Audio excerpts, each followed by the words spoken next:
bizarre en soi, une chaussure de femme. Voilà. Eh bien, nous voici donc face à ce que l'on appelle un objet fétiche. Pour Monsieur Ebbing, comme pour Monsieur Freud, n'importe quel objet peut faire l'affaire comme fétiche, à condition qu'il soit en lien avec le féminin. Un jour que je me promenais dans les rues de Valenciennes, un type m'a arraché mon sac. Vous croyez que c'était un fétichiste? Oh, possible. Ils sont pas tous des ravis de la crèche. L'inauguration officielle étant prévue demain en présence de hautes autorités nationales dont nous avons ici une illustre représentante. Je reprends, d'accord? Freud nous parle dans son ouvrage de la castration activée. Je cite, par l'absence de pénis chez la mère. Une mère sans pénis? Oh oui, mais je savais, cette histoire-là. Mais si la mère est châtrée, eh bien Lino, lui, se sent menacé. Parce que toute sa vie, pendant toute sa tendre enfance, il pensait que sa mère en avait un. De pénis. Et là, patatras, qu'est-ce qu'il voit? Un trou. Et si sa mère est trouée, eh bien lui aussi, il peut se retrouver avec un trou à la place. Imaginez. Et quelle est cette histoire? C'est une histoire que les femmes n'aiment pas beaucoup. Eh bien, je t'invite à commencer ton récit.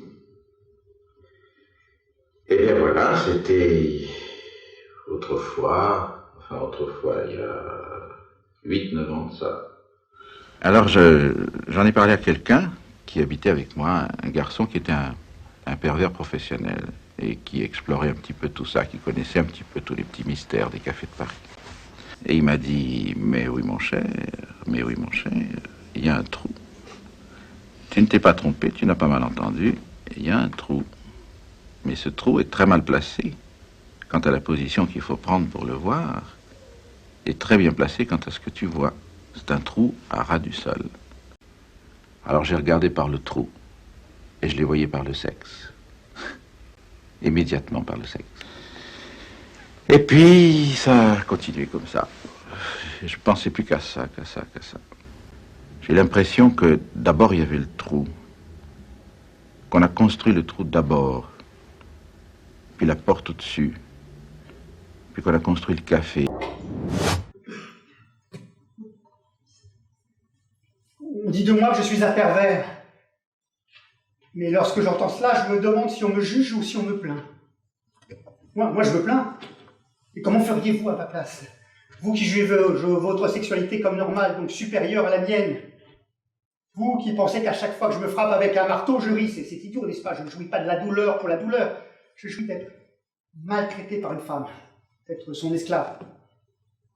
Ce n'est pas tous les jours facile. Lorsque je rencontre quelqu'un qui me plaît, je fais comme tout le monde. J'invite au restaurant, je vais au cinéma avec elle. Lorsque nous nous retrouvons dans ce que nous appelons l'intimité, là, je me sens perdu. Je la regarde, elle, cette femme, à qui on a appris à être tendre, douce avec son partenaire, et je me demande comment elle va recevoir ce que je lui présente de moi, de mon désir. Bon, comme vous ne pouvez pas l'ignorer, nos sociétés sont en mal de cerveau. Nous avons constaté un déclin des coefficients intellectuels chez tous les adultes nés à partir des années 1950. Oh, nous ne pouvons pas abandonner nos enfants dans des écoles où la technique et la pédagogie ne produisent plus que des ânes. Oui, ce serait terrible. En plus, c'est vrai que les jeunes sont de plus en plus bêtes. Vous avez tout compris, monsieur, vous avez tout compris. Donc, notre expérience consiste à vérifier si des punitions physiques, celles que nous avons oubliées depuis plus d'un siècle, si des punitions physiques peuvent améliorer la capacité d'apprentissage de nos élèves. Pour cela, nous avons pris un élève. Les voici. Nous l'avons attaché dans cette chaise avec des électrodes dans tous les corps.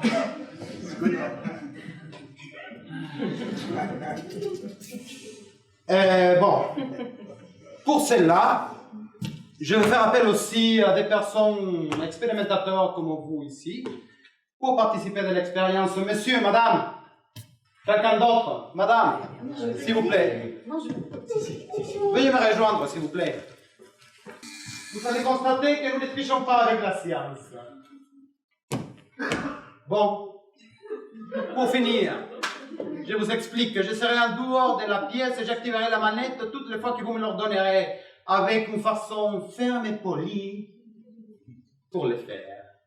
Vous n'avez pas le droit de menacer l'élève pour qu'il réponde juste, ni de l'encourager. Avez-vous compris? Vous pouvez commencer. Hameçon, papillon, omelette. Hameçon, papillon, brochette. Faux! Envoyez la décharge! Ah mais j'ai mal. Quel est le nombre d'habitants du Zimbabwe? Du Simba. Je ne sais pas, 40 millions. Faux! Envoyez la décharge! Tu donneras toujours Lambert. Imagine, je nous fabrique une petite machine qui à distance pourra t'envoyer des orgasmes. Un petit dispositif sera déposé soigneusement au fond de ta culotte. Et moi, hop, à distance, j'appuie sur le bouton de la commande. Mais tu dis, mais pourquoi faire? Ce serait une invention extraordinaire, le vibromasseur connecté Wi-Fi. Alors comme ça, à ta convenance, tu pourrais m'envoyer l'orgasme, c'est ça? Et moi je suis quoi? Ta marionnette dans tout ça? Comme tu exagères, j'essaye d'être juste un peu inventif. Ah oui. Tu trouves pas que notre couple est à l'arrêt en ce moment? Ça mettrait Non. du piquant dans notre sexualité. Du piquant? Mais Norbert, tu ne trouves pas qu'entre les enfants, les soucis d'argent, ta mère, la mienne, du piquant on en a pas assez dans notre vie? Norbert, écoute-moi, je sais, notre couple a vieilli. Mais moi je l'aime comme ça, avec ses défauts, ses ratages, ses habitudes. Tu comprends, nos habitudes pour moi, ce sont mes repères. C'est comme si... Excusez-moi, je vous interromps dans votre conversation. Vous ne seriez pas un peu voyeur, vous? Je suis psychanalyste, ce qui peut expliquer que, effectivement, je sois un peu voyeur et de l'oreille. Vous auriez quand même pu vous manifester avant, parce que moi je trouve cette situation très gênante. Ne vous inquiétez pas, j'ai l'habitude de telles conversations. J'ai d'ailleurs trouvé vos échanges fort intéressants. Cette impossible rencontre entre les jouissances. Vous, monsieur, vous incarnez à merveille la position phallique. Et vous, madame, vous exercez dans l'art et la manière de vous inscrire dans le patou. Le patou, qu'est-ce que Le c'est? féminin, si je peux m'exprimer tout simplement. Vous utilisez un vocabulaire très savant, vous devez être expert dans votre domaine. Enfin, tout ne peut pas se psychologiser, vous êtes d'accord? Tout, non, mais une grande partie de nos comportements sont influencés par notre inconscient. Nous ne maîtrisons pas toujours nos pulsions. Que pensez-vous des vôtres? Oh ben si vous parlez de ma petite invention, de toute façon ma femme n'est pas d'accord. Non, elle a bon dos ta femme. Mais dis-moi, depuis quand n'avons-nous pas parlé, discuté ensemble, parlé d'autre chose que de nos soucis? Non, il n'y en a plus que pour ton obsession pour les achats compulsifs, qui d'ailleurs entre nous soit dit pouvait bien sur la paille. Nous allons être... Non, vos papiers, s'il vous plaît, vos papiers. Madame, monsieur, vos papiers. Veuillez maintenant dans cette salle. Alors comme ça on s'amuse bien ici, hein? Je remarque quelques contorsions à la règle. Ce musée affiche une atteinte aux bonnes mœurs. Cette propagande est répugnante. Mesdames et messieurs, je me présente, Nestor Hamering. Je suis chargé par l'entreprise d'État pervéricide de servir, contrôler et protéger la nation. Nos services de délation m'ont informé qu'un pervers narcissique se cacherait ici même, dans ce musée. Je procéderai dans un second temps à un petit examen de tous vos antécédents judiciaires. Notre outil de reconnaissance faciale me permet d'avoir accès à ce que l'on a coutume d'appeler vie privée. Ceux qui n'ont rien à se reprocher peuvent se détendre. Je vous le dis, faites attention aux pervers. Notre projet sociétal est celui d'un homme total, autonome, qui ne manquera plus jamais de rien. Même vos rêves seront merveilleusement lucratifs. Sachez que c'est un domaine que nous ne tarderons pas à exploiter. Après tout, dormir est une perte de temps. Et je me suis servi des droits de père pour voir entièrement comment elle était faite partout, et pour applaudir à tout ce qu'elle avait, qui était encore travers. Ah, Pauline me vit lui faire toutes ces caresses sans me soupçonner l'ombre de malice, mais elle se trompait. S'il n'avait pas été là, la charmante Sophie aurait dû éteindre, d'une façon ou d'une autre, le feu que ses charmes avaient allumé dans son... Papa!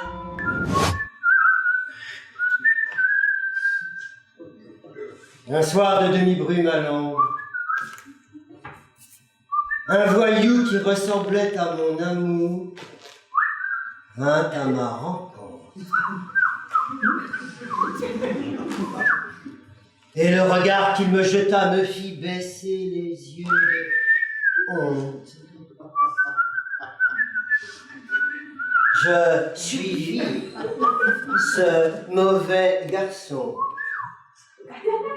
qui sifflotait, main dans les poches. Eh, qu'en dis-tu, sa chère? Les martis étaient des êtres suprasensuels qui trouvaient de plaisir dans la douleur.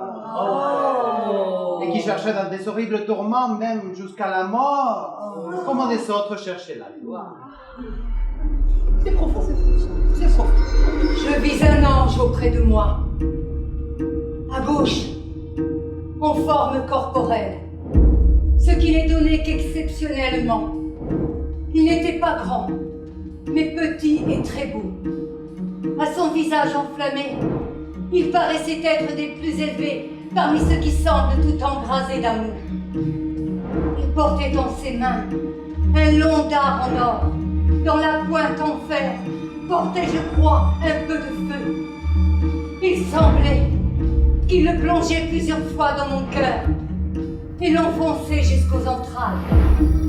En le retirant, il semblait qu'il le retirait avec lui et me laissait tout embrasé d'un immense amour de Dieu.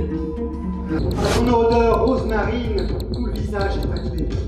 À ton odeur rose-marine, tout le visage est taclé.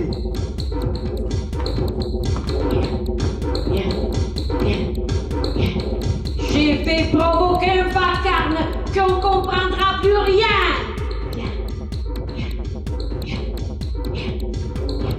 On nous inflige des désirs qui nous affligent. On nous prend pour pas déconner, tel qu'on est né. Pour répondre à qu'on est, des fous sentimentales. Le rose qu'on nous propose, des gens lavés au visage, et tristes, et sans aucun bonheur.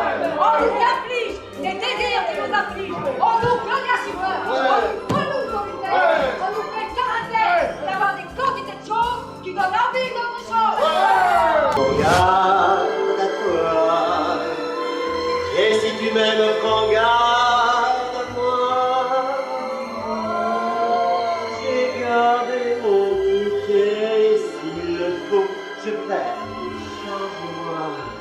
Prends garde à toi, moi s'il le faut, je vais me venger moi.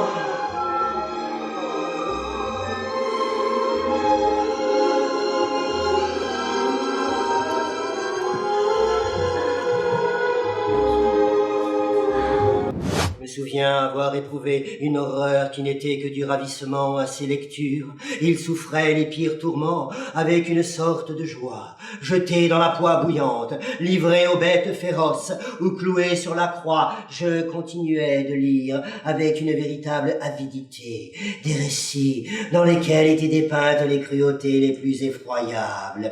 Et je voyais chaque fois, habillés de fourrure, tous les tyrans sanguinaires, les inquisiteurs, et toutes ces femmes qui sont placées sous le signe de la volupté, de la beauté et de la violence. Où allez-vous là? Revenez! J'allais chercher un radeau. Non, allez. Oh, vous m'avez vu de m'asseoir là, de lire mon texte, je l'ai fait. Putain, c'est une audition, merde! Ah ben justement, c'est une audition. Revenez là. Une audition, ça sert à savoir si vous êtes capable d'être dirigé.